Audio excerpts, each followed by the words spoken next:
এখন আছি আমরা খরমপুর। এটা হলো খরমপুর স্কুল। তো এখানে আমাদের অনেক স্মৃতি আছে। আর এদিকে নতুনটা ছিল না যখন আমরা পড়ালেখা করছি। আর এদিকে আছে আলিয়া মাদ্রাসা।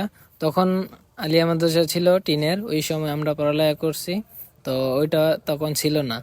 আর এখন বর্তমানে আমরা যাব এটার পরে মাজারে। মাজারের সম্পর্কে আর কি বলবো, আপনারা তো সবাই মাজারকে জানেন, এলাকার মানুষ। আর অনেকে আছে অনেকভাবে মাজারটাকে ব্যবহার করতেছে। এটা হলো যার যার ব্যক্তিগত ব্যাপার।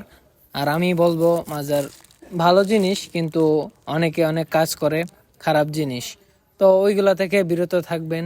আর সবাই তো আল্লাহ সবাইকে বুঝদান দিয়েছে, তো বুঝে শুনে কাজ করবেন, এটাই আর কি। তো খারাপ কাজ থেকে বিরত থাকবেন। আর কি বলবো, আপনাদের তো আমাদের থেকে ভালো জ্ঞান আছে।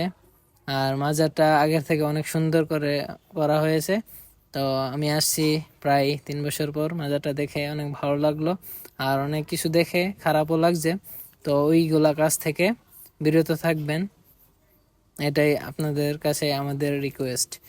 আর আমাদের এটা হলো, এই যে অনেক খাবার দিতেছে ওইদিকে, তো ওরা যাইতেছে খাবার খাইতে।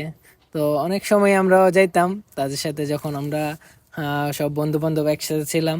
তো ওইখানে যাই এসে আমরাও খাবার খাইছি, বিরিয়ানি খাইছি। তো ওইগুলাকে অনেক মিস করি, আমার বন্ধু বান্ধবকে সবাইকে অনেক মিস করি। তো কিছু করার নাই, সবাই সবার ভবিষ্যতের চিন্তা করে। এখন সবাই সেটেল হওয়ার জন্য বাইরে আছে।